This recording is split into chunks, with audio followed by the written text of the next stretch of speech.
เอาผู้ใดผ่านไปผ่านมากับฝากกดไลค์กดแชร์ในเด้อญาติโยมโยมพ่อโยมแม่วันนี้อาตมาภาพจะมาเทศน์เรื่องพระเวสสันดรในกันมาที่เรื่องเล่าวสิเป็นแนวไหลกันเข้าไปฟังในตัวเรื่องกันเลยญาติโยมผิดพลาดประการใดก็ต้องขอตัวขอไปนำพ่อแม่ครูอาจารย์นักปราชญ์บัณฑิตเด้อทุกอาทุกองค์และก็ขอตรวจขอไปน้ำญาติน้ำโยมเด้ออดใจฟังไปน้ำกันเสียงกับบดีหรอกญาติโยมโยมพ่อโยมแม่ตอนนี้นานก้าวถึงนางมาที่ฝ่ายไผหนาฟ้าไม่ใหญ่ขันตาเวียนคำขายพานางนอกสิตาคื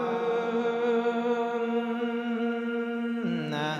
พ่อแต่มาหอดทองเขาหอมหอมบอนเป็นหอมพ่อแต่มาหอดทองเขาหน่อยแปลกใจด้วยวันที่วาลาลาวนั้นเป็นกายกับพินติดเด็ดกากะทำให้จะสูดเสริมนะตอนหนึ่งทำตนให้แปลงเป็นเสือโคงขยงแล่นเต้นกะตันไว้เจ้าปองทานตอนหนึ่งแบ่งเป็นเสือเหลืองโตขนาดโพดพันเต้นกะตันไว้เจ้าปองทางตอนหนึ่งแบ่งเป็นเสือราชสีสัตย์ใหญ่จังหวะตันฟังไว้ทางหน้าเจ้าหอมพานอ่านว่ากันดาญาน้อยทานมาเห็นกายันสานโอ้ยโอ้ยโอ้ยขิงสวรรค์แข็งกาลายามบ่เป็น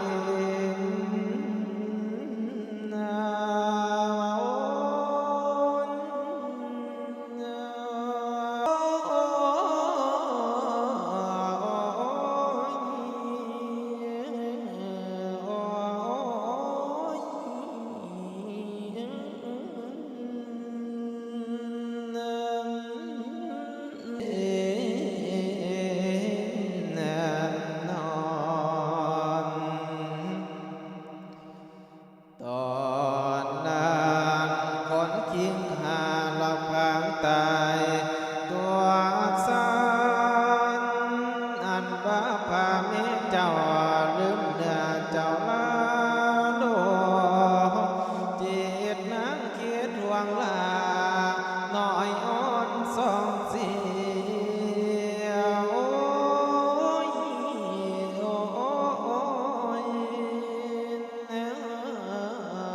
อ้ยคือกันอาซาเดที่โยมของคอยทางนั่งเกิงปงกาตามันใบในเพียงบนกอมกาภาษาธุสาธุสาธุเด้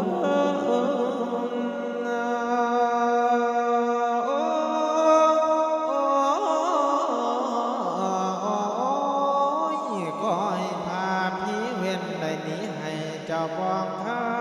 งโอ้พี่เอ้ยนั่งสิพันบากไม่ให้เครื่องหนึ่งคันนี้ราชสีก็ยังยืนตันทางบอกให้นั่งไปได้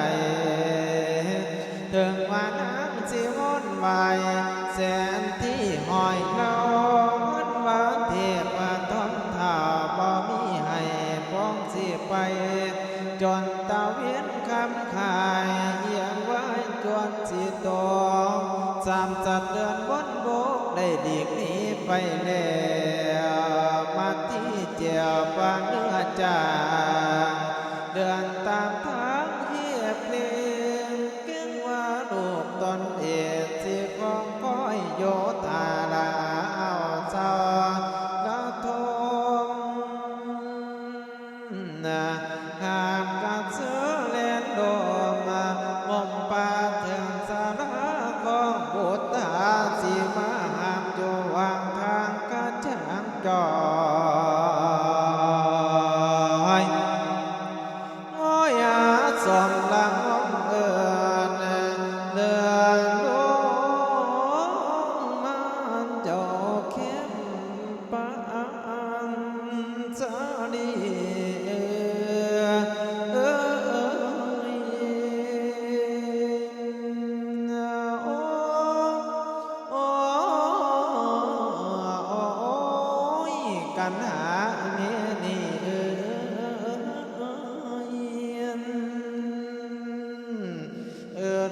ไหลกะเลยเม็ดดิ่งตีเอิ้นคำไหลกะเลยเม็ดดิ่งติงบ่มีสิ่งสิไขขาดบ่เห็นสองกูมันพัดแดนดงในน้ำมาที่นางลงคนโยจักสีตั้งหลายเหล่านึกว่าเมื่อข้าพเจ้าลงนำกระจุมจุมเปิดไปผัวแล้วก็ก้มได้หมอบสองหาห้อยดูตามสะพันน้องก็สองดูหลายขานั่งจึงหูนามโมนะเขาคำตะเวียนคำ